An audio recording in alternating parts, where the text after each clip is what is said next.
What is something you think every human should experience, and why?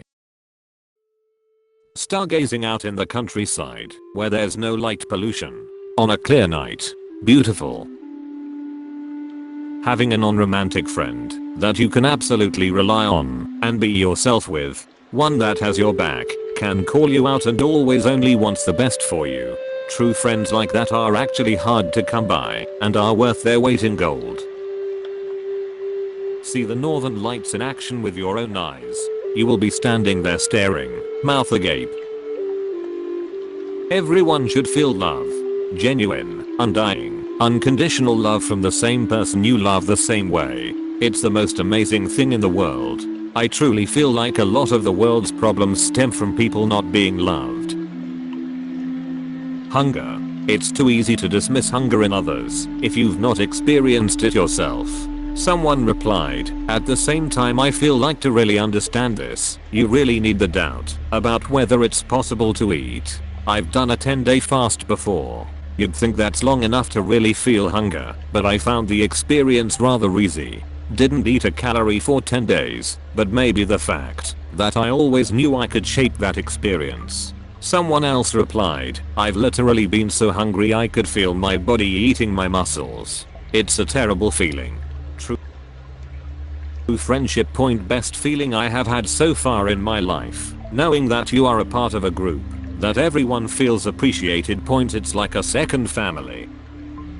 Performing a customer service job for other humans for over 6 months. This will teach some people how to be a customer vs a piece of shit. Some people. Planting a tree. Being debt-free and livable wage. Someone replied, also, everyone should know what it feels like to have nothing and to be told no when they ask for help, just once. It might help with the sucks to be you, not my problem mindsets that seem to plague the modern world. Flying in an airplane. Seeing the world from a different perspective and traveling to different places.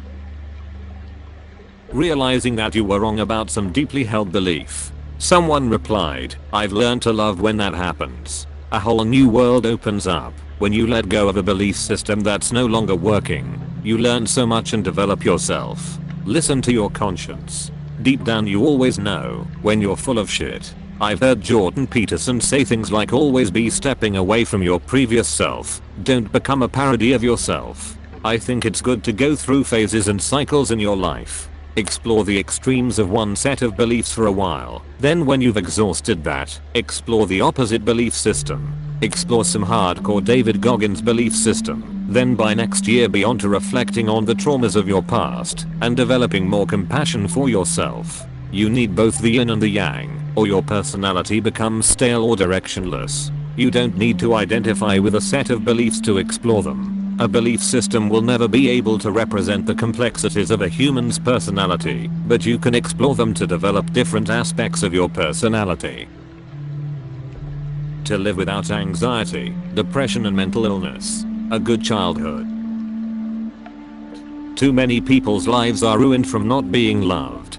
Being alone for at least 3 days straight. It lets you indulge in your hobbies. Working in retail or a food service job. It definitely helps give perspective on what it feels like to deal with unreasonable people who inflict their bad day on you. It may sound stupid, but scuba diving in the middle of the sea. The minimum you dive you feel like grain of sand. You can really feel how tiny your existence is. Traveling to a different country. Get a different perspective on life from people who aren't raised the way you were. The hive mind mentality of small towns in my country are what keep social progress from being made. I know a guy who lives across the street from the house he grew up in. Parents still live there and never plans to leave the neighborhood. He's missing so much. Someone replied, it's a big world out there. Be ashamed not to try to see some of it. Ego death. From my experience, the ego is the collection of what our mind thinks it is, both conscious and unconscious. A mother, a weak man, a respectable church member, a slut, a piece of shit, a loser, the best human being ever, etc. These ideas set a blueprint of how we act, feel and think. We act accordingly to what we think we are. An ego death is the abandonment of those restraints, realizing we are, or could be so much more. It's a very freeing experience. The ego reforms, but in a much healthier and deliberate form. Working on retail, so we learn not to be assholes. Being looked at with true kindness. Someone replied, lots of people are suggesting psychedelics as a way to reach ego death, but I want to say a few things about that.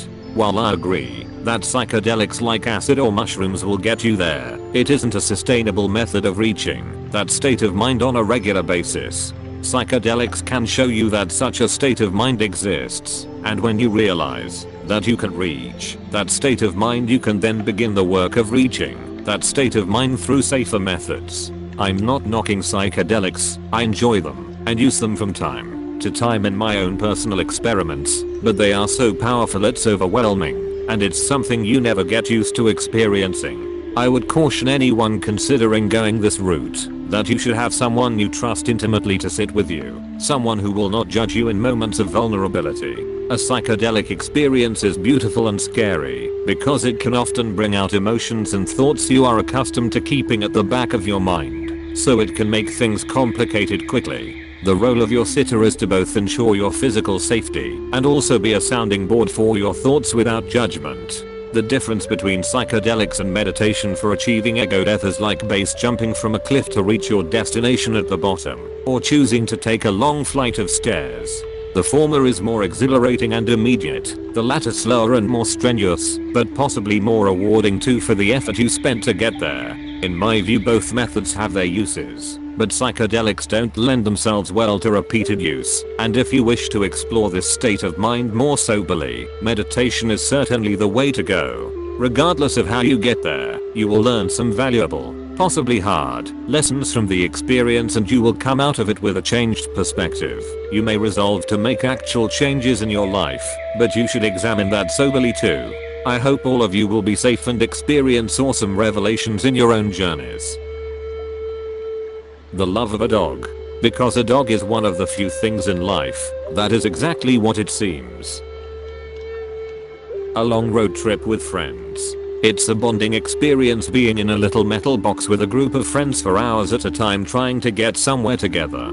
You'll drive each other crazy, you'll make each other laugh. It's truly a wonderful experience that I think everyone should have. Someone replied, after you do that, go on a solo trip. While a bonding experience with friends is awesome, learning to be comfortable with your own thoughts and company can be a major confidence booster.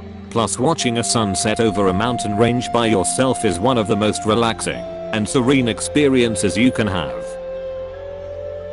Living alone, when no one is there to support you or help you, I think it can unlock most of your potential. You can also learn best survival methods in this society. I was going to leave my answer and then saw all of the others and how much I haven't experienced or to have been truly loved. Married at 37 and never felt most of these things that everyone is posting. A dog putting their head on your chest and letting out a big sigh of contentment. A dog shit minimum wage job. I was a spoiled ass kid growing up. My parents are well off. I was raised to be respectful / humble, never shit on other kids for being poor or anything, but I never really understood the concept of too expensive or this cost my parents X hours of time.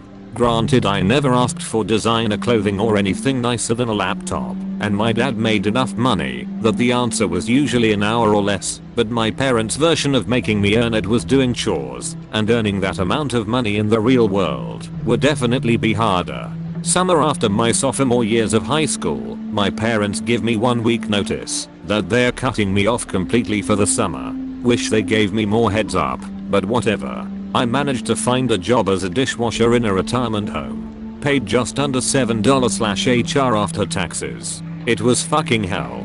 The dishwashing machine was too loud to talk to anyone. Too many dishes to do to daydream or think about stuff. Basically zero mental stimulation. Time moved at a snail's pace.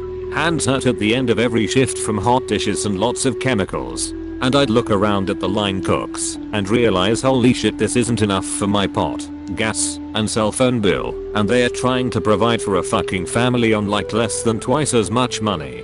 Definitely a huge wake up call in terms of how blessed I am, and how grateful I should be that my parents saved for my college. Also, every job after seemed amazing. $10/HR after taxes to bus tables. Fucking cakewalk. I get to talk to people, do more than one thing, and make more money. Delivering sandwiches for Jimmy John's for $12/HR. Dream job.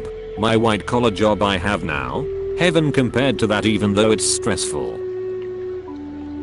Mine's another sad answer. Significant physical pain. Some people don't seem to understand how pain can reshape your entire world, your view of yourself, and how you think/react. I lived with chronic pain for years. Femoral head ground away most of what was left of my hip socket, and I know I was a very different person then.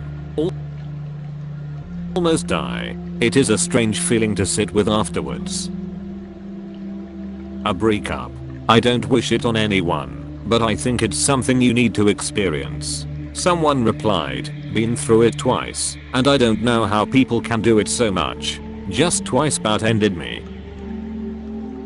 Therapy. Even if you don't think you need it, if you have access to it, you 100% should take advantage and go. It's just a good way to get to know yourself and what you want. I wish it was free for everyone.